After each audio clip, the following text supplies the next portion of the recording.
आज के आपके करंट अफेयर्स 11 जनवरी 2022 के पहला करंट अफेयर है कृष्णा वाटर डिस्प्यूट के बारे में। देखो, जो आपकी कृष्णा रिवर है, सबसे पहले कृष्णा रिवर बारे बता दूं। कृष्णा रिवर एक इंडिया की ईस्ट फ्लोइंग रिवर है। ईस्ट फ्लोइंग रिवर का क्या मतलब है?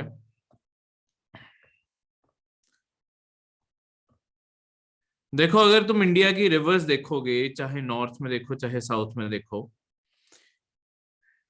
इंडिया की रिवर्स दो डायरेक्शन में फ्लो करती हैं, मतलब मोस्टली। या तो जैसे गंगा जैसी जो हैं वो जाके बे ऑफ बंगाल में गिरती हैं, या इस साइड पे अरेबियन सी में आकर रिवर गिरेंगी। ठीक है। इंडिया की ज्यादातर अगर आप रिवर्स को देखोगे ना, वो इसी साइड ईस्ट साइड आके बे ऑफ बंगाल आके गिरती हैं। सिर्फ इंडस जैसी कुछ रिवर जो पाकिस्तान को एंटर करके गिरती हैं। उसके बाद हमारे यहाँ पे माउंटेन रेंज है ना एक साउथ में। कौन सी माउंटेन रेंज? वेस्टर्न घाट सर। वेस्टर्न घाट्स, बिल्कुल। ये जो आपके वेस्टर्न घाट्स हैं, इसके जो इस साइड पे रिवर्स रह जाती हैं, थोड़ी बहुत ही जो रिवर्स इस साइड पे हैं, वो भी यहीं पे आके अरेबियन सी में गिरती हैं। जो भी रिवर अरेबियन सी में आके गिर रही है, ऑब्वियसली इसकी डायरेक्शन वेस्ट को है, इसलिए इन्हें कहते हैं कि ये वेस्ट फ्लोइंग है। जो रिवर बे ऑफ बंगाल में आके गिरती हैं, इनकी डायरेक्शन इस साइड को, इसलिए कहते हैं इन्हें कि ये ईस्ट फ्लोइंग रिवर्स है। ठीक है। तो वापस उस पर जाते हुए, आपकी कृष्णा रिवर एक ईस्ट फ्लोइंग रिवर है जो महाबलेश्वर महाराष्ट्र से शुरू होती है और बे ऑफ बंगाल में जाके गिरती है। इसके बीच में ये महाराष्ट्र, कर्नाटका, तेलंगाना और आंध्र प्रदेश, ये चार स्टेट्स को कवर करते हुए ये बे ऑफ बंगाल में जाके गिरती है। अपने आप में ये 33% एरिया कवर करती है इन चारों स्टेट्स का।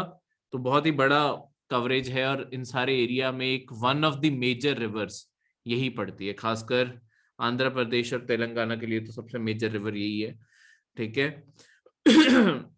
इसके अलावा आपको क्वेश्चंस में इसके बारे आ सकता है, मतलब अगर मैं कृष्ण रिवर के बारे में पहले बता रहा हूँ, ये फोर्थ लार्जेस्ट इंडिया की रिवर है। इससे बड़ी सिर्फ 3 नदियां इंडिया में और हैं, गंगा, गोदावरी और ब्रह्मपुत्र। तो चौथे नंबर की सबसे बड़ी रिवर यही है। ठीक है। 4 स्टेट से निकलती है, चौथी सबसे बड़ी नदी है। 1288 किलोमीटर लंबी ये इसकी लेंथ है। ठीक है। तो ये इतना कवर कर जाती है। अब कई बारी आपको ये भी क्वेश्चन आ जाता होता है किसी भी रिवर बारे, खासकर जो पेपर में रहती हैं, कि इनकी ट्रिब्यूटरीज, मतलब आपको ना प्रीलिम्स में क्वेश्चन आता होता है कि कंसिडर करो कि इनमें से कौन सी कृष्णा रिवर की ट्रिब्यूटरीज, या तो ये क्वेश्चन आ जाएगा है या नहीं है। ठीक है। तो उसके लिए हमें कृष्णा की जो मेन सारी ट्रिब्यूटरीज है ना, वो याद होनी चाहिए। देखो, आज तक वैसे ये क्वेश्चन नहीं आया कि लेफ्ट बैंक कौन सी है, राइट बैंक कौन सी है, पर हम याद ऐसे ही करेंगे। ये लेफ्ट बैंक राइट बैंक क्या होता है कि जो कोई भी रिवर फ्लो कर रही है उसकी एक डायरेक्शन होगी। अगर मैं उस डायरेक्शन की तरफ फेस करूं, एक साइड उसकी लेफ्ट बन जाएगी और एक साइड उसकी राइट बन जाएगी। जो भी रिवर उससे लेफ्ट साइड से आके उसके अंदर आके जुड़ती है, उन सबको कहते हैं कि वो उसकी लेफ्ट बैंक ट्रिब्यूटरीज हैं। जो राइट से आके जुड़ती हैं उन्हें कहते हैं कि वो राइट बैंक ट्रिब्यूटरीज हैं। तो दोनों साइड से इस तरीके से आके आपकी रिवर्स जुड़ती हैं। क्लियर है? अब लेफ्ट साइड से जो इंपॉर्टेंट रिवर्स आके जुड़ती हैं उनमें नाम आता है भीम्बा, दिंदी, मूसी, पलेरू और मनेरू। राइट साइड से जो आती है वीना, कोयना, पंचगंगा, दूध गंगा, घाट प्रभा, माल प्रभा और तुंगभद्रा। ठीक है। तुंगभद्रा आपने नाम बहुत ही कॉमन पहले भी सुना होगा, पर आपको बाकी सारी भी धीरे धीरे याद करनी है। ये सारे नाम बार बार पढ़ोगे, साल में करंट अफेयर कई बार आएगा, पर हर बारी करंट अफेयर को डिटेल से पढ़ोगे, ध्यान से पढ़ोगे, अपने आप आपको चीजें याद होती जाएंगी। तो हर बारी ध्यान से डिटेल में रीड करना ही करना है। क्लियर है? अब इसके अलावा मैंने तुम्हें कुछ एक्स्ट्रा डिटेल्स भी दे दी हैं यहाँ पे, जैसे कि कौन सी wildlife sanctuaries Krishna river के बेसिन में पड़ती है, उसकी भी लिस्ट दे दी है। तो उसे भी आप साथ में एक बारी रीड कर लेना। ठीक है। चलो, अब देखो, हर इंसान की अपनी पूरी लाइफ के लिए, चाहे एग्रीकल्चर के लिए, नॉर्मल खाने पीने, हर चीज के लिए हमें पानी चाहिए ही चाहिए। इसी से इमरजेंस होती है इसके डिस्प्यूट की। हमारी इंडिया की बहुत सारी नदियों में ना स्टेट्स में आपस में डिस्प्यूट हुआ है, क्योंकि पानी अगर देखोगे पूरी दुनिया में इस टाइम ग्लोबल वार्मिंग के कारण असर क्या हो रहा है कि आपका जो फ्रेश वाटर है, पानी तो देखो कभी कम नहीं होता, बस जो फ्रेश वाटर है वो गिरता जा रहा है लगातार। ठीक है, उसकी अवेलेबिलिटी गिरती जा रही है, ये सारा पानी आपका गिरता जा रहा है। अब ये जो चीज है इसके कारण आपके स्टेट्स के अंदर प्रॉब्लम बढ़ती जा रही है, क्योंकि आपकी पॉपुलेशन तो अभी भी ग्रो करी जा रही है, पॉपुलेशन की रिक्वायरमेंट भी पानी की बहुत है, दूसरी साइड पे पानी गिरता जा रहा है। इस कारण हर स्टेट कहती है कि हमें ज्यादा पानी चाहिए, हमें ज्यादा पानी चाहिए। तो एक जो नदी फ्लो करती है, अब प्रॉब्लम कहाँ पे आती है, देखो एक नदी फ्लो कर रही है, मैं वही डायग्राम के ऊपर जाकर बनाता हूँ। लेट्स सपोज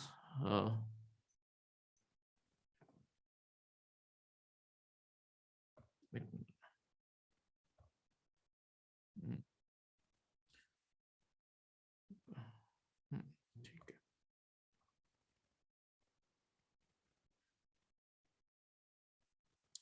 हाँ, जैसे इसे भी ब्लू रंग में बना दो, जैसे ये आपकी नदी फ्लो कर रही है। अब देखो कोई भी नदी फ्लो कर रही है तो वो अलग अलग स्टेट से पास करेगी। ठीक है, किसी न किसी स्टेट में इसकी टेरिटरी पड़ेगी। ठीक है, कृष्णा नीचे मैं वैसे ही जनरल एक सेंस में बना रहा हूँ। ये जो अब इतनी स्टेट से फ्लो करती है, प्रॉब्लम सबसे लास्ट वाली स्टेट को आने के चांसेस सबसे ज्यादा होते हैं। देखो क्योंकि ऊपर वाली स्टेट ने अगर लेट्स सपोज 2 डैम बना लिए, इसने भी आगे 2 डैम बना लिए, इसने भी 2 डैम बना लिए, एंड तक तो पानी कुछ नहीं बचेगा।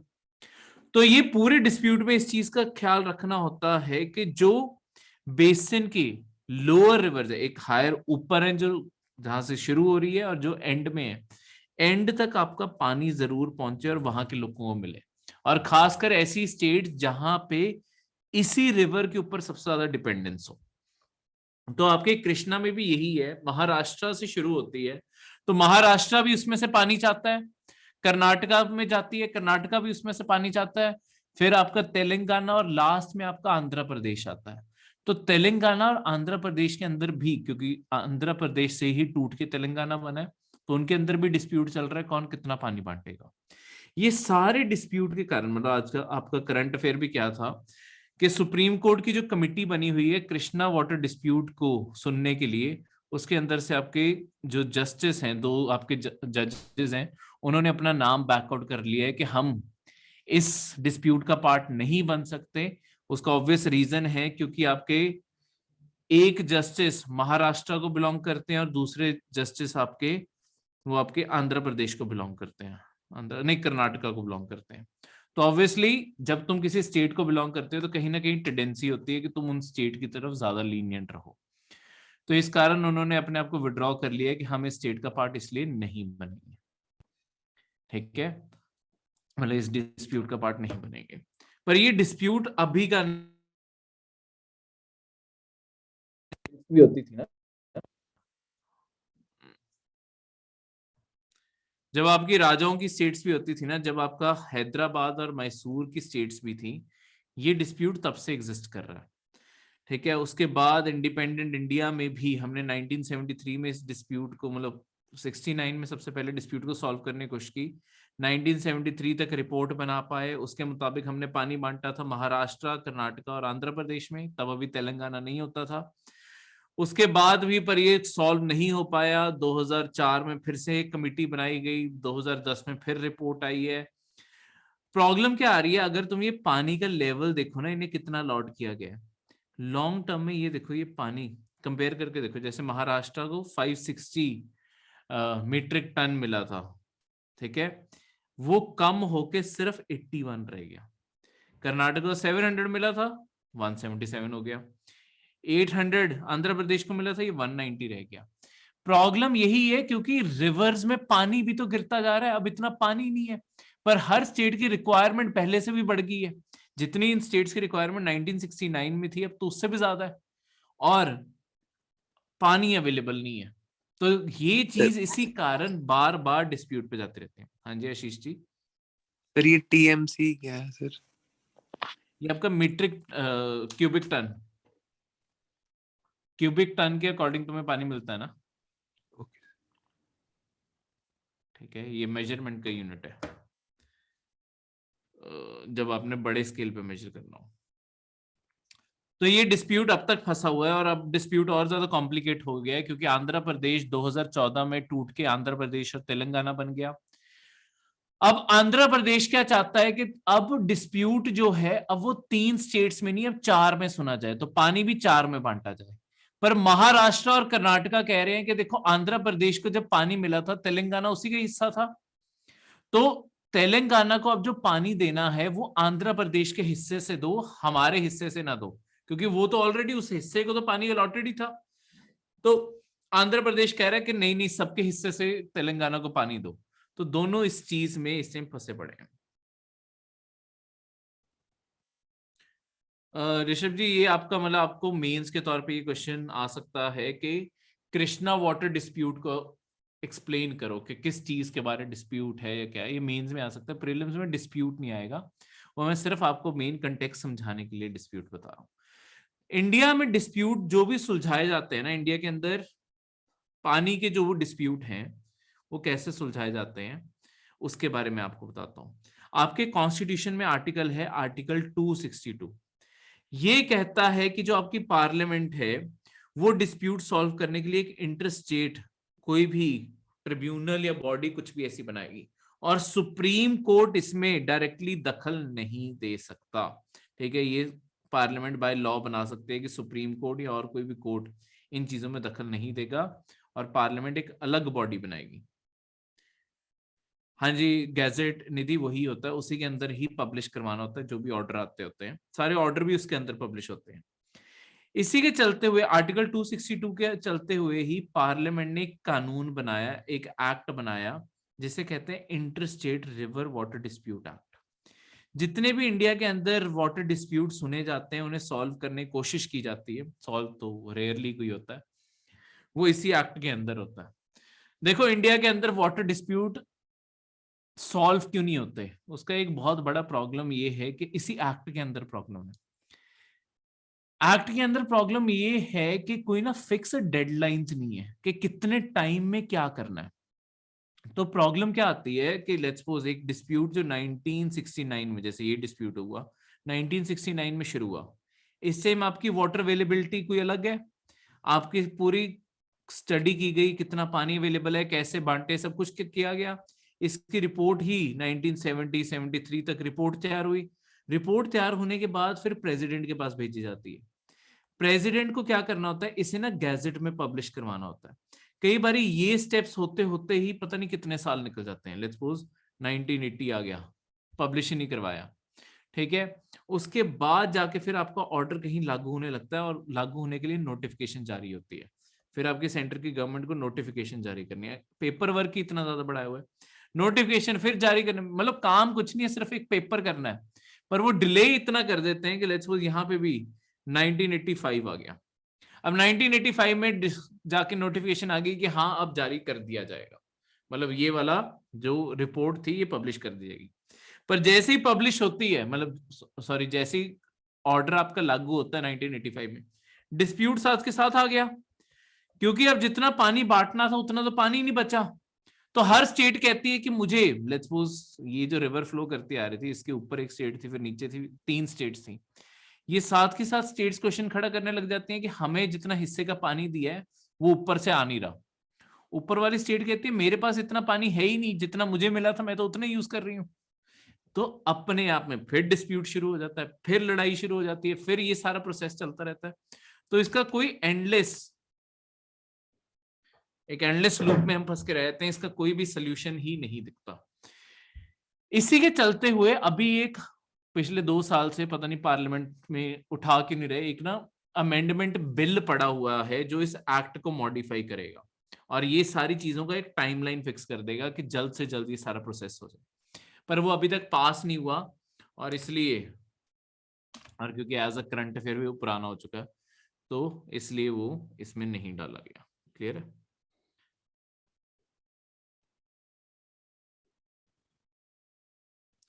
कंक्लूजन में लेट्स सपोज निधि यही आ गया, कंक्लूजन में आपने वाटर डिस्प्यूट के बारे ही, मेंस की बात करें तो कंक्लूजन में आपने वाटर डिस्प्यूट के प्रॉब्लम्स बारे ही लिख देना है कि अपने आप में जो इतना कॉम्प्लिकेटेड प्रोसेस है, ग्लोबल वार्मिंग बारे उसमें लिख दो, वाटर की अवेलेबिलिटी, पॉपुलेशन की जरूरतों बारे, और इसी सारी चीजों के कारण मतलब वाटर डिस्प्यूट लगातार चलते रहते हैं। इसका एक ही काम है आपका, मतलब एक ही तरीके से ये सॉल्व किया जा सकता है, वो है कोऑपरेटिव फेडरलिज्म। ऐसे जो हैवी वर्ड्स हैं इन, मतलब मैंने आपको एक रफ वर्ड्स बताए हैं क्या क्या चीजें यूज करके आप कंक्लूजन बना सकते हो, तो ये सारी चीजों को लिख के आप उसमें बना सकते हो। सेकंड करंट अफेयर है आपका कलेक्टिव सिक्योरिटी ट्रीटी ऑर्गेनाइजेशन, या शॉर्ट में जिसे कहते हैं CSTO। ये है क्या, अभी हमने कुछ दिन पहले कजाकिस्तान के बारे पढ़ा भी था। तो कजाकिस्तान के अंदर बहुत बड़े स्केल पे आपके प्रोटेस्ट होने लगे थे, क्योंकि वहां की सरकार की करप्शन को लेके और अनएम्प्लॉयमेंट के इश्यूज हैं, बथेरे इश्यूज हैं कजाकिस्तान में। उन सबको लेके आपके वहां पे बहुत ही बड़े स्केल पे लोगों ने वहां पे क्या किया कि गवर्नमेंट बिल्डिंग्स के ऊपर कब्जा कर लिया, पुलिस स्टेशन को आग लगा दी थी। उसके रिस्पॉन्स में आर्मी बुलाई गई, फिर रशिया से भी मदद मांगी गई। इस ट्रीटी के अंडर वो मदद मांगी गई थी। देखो है क्या ये ट्रीटी, क्या है कि कुछ आपकी पहले ये सारे देश जो थे ना, ये सोवियत यूनियन का हिस्सा थे। सोवियत यूनियन जब आपका 1990 में टूटा, 89-90 में टूटा, उसके बाद ये सारी इंडिपेंडेंट स्टेट्स बन गई। रशिया अलग हो गया, Azerbaijan, Georgia, Kazakhstan, Uzbekistan, Tajikistan, ये सारे देश अलग अलग हो गए, छोटे छोटे हिस्सों में टूट गए।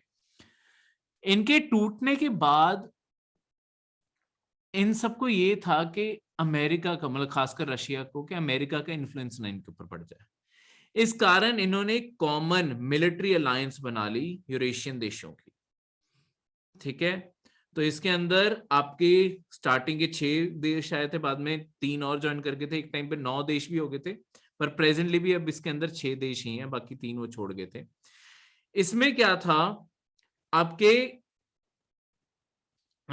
Russia, Armenia, Kazakhstan, Kyrgyzstan, Tajikistan, Uzbekistan, ये सारे देशों ने मिलकर 1992 में इस ऑर्गेनाइजेशन को बनाया था, ठीक है। और उसके बाद इससे अजरबैजान, बेलारूस, जॉर्जिया ये भी ज्वाइन कर गए थे, पर बाद में अजरबैजान, जॉर्जिया और उज्बेकिस्तान इन तीनों ने इसे छोड़ दिया, बाकी सारे के सारे अभी भी इसके हिस्से हैं। इसके अंदर होता क्या है, कोई भी एक्सटर्नल मिलिट्री थ्रेट होगा ना, उसके चलते हुए ही तुम मदद के लिए आ सकते हो। इसी कारण कजाकिस्तान में हुआ क्या है कि बेसिकली वहां के जो प्रेसिडेंट हैं, उन्होंने जब रशिया से मदद मांगी, उन्होंने ये नहीं बोला कि मेरे देश के अंदर इंटरनल डिस्टरबेंस हो रही है। जब उन्होंने स्पीच डिलीवर की ना और नेशनल इमरजेंसी लगाई, उन्होंने ये नहीं बोला कि मेरे देश के अंदर लोग विद्रोह में खड़े हो गए, उन्होंने ये बोला कि बाहर से गैंग्स ऑफ टेररिस्ट आई हुई हैं, बाहर के देशों से हमें खतरा है, बाहर के देश हमला कर रहे हैं हमारे ऊपर, वो टेररिज्म फैला रहे हैं। क्योंकि रशिया फिर तभी अपने ट्रूप्स भेज सकता था, नहीं तो नहीं भेज सकता था, ठीक है, क्योंकि सिर्फ एक्सटर्नल थ्रेट के ही रिगार्डिंग डील करती है ये ट्रीटी। तो उसके चलते हुए आपका वर्डिंग इस तरीके की चूज की गई, ठीक है। अब है तो सारे के सारे कजाकिस्तान के अपने लोग ही, ठीक है, पर जस्ट बिकॉज डिक्टेटर बैठे हुए हैं कुर्सी के ऊपर और वो चाहते हैं कि हमें कोई हटा ना सके, तो रशिया उनकी प्रोटेक्शन देता है एक तरीके से, और रशिया को इसके बदले उन कंट्रीज के ऊपर इन्फ्लुएंस मिलता है। अगर वो हट गए तो कोई भी आ जाएगा, ऐसा भी कोई पर्सन रूलिंग ऊपर आ सकता है जो रशिया को ना फेवर करे। इसके चलते हुए रशिया भी चाहता है कि यही लोग कुर्सी पे बैठे रहे। तो एक मिली भगत के साथ ये सारी चीजें चलती रहती हैं। तो हमें इस ऑर्गेनाइजेशन बारे आपको कभी पेपर में आ सकता है, तो याद रखना। ओरिजिनली किन्होंने बनाया, ओरिजिनल में से, मतलब ओरिजिनल बनाने वालों में से सिर्फ उज्बेकिस्तान छोड़ के गया, ठीक है। बाद में ये अजरबैजान और जॉर्जिया तो बाद में आए थे, और ये बाद में 1999 में इन्होंने रिन्यू करने से मना कर दिया, तो ये छोड़ के भी चले गए थे, ठीक है। क्लियर है। तो इसके अब टोटल इस टाइम पे भी 6 मेंबर ही हैं। कोई भी डाउट? ये थे आपके आज के करंट अफेयर्स।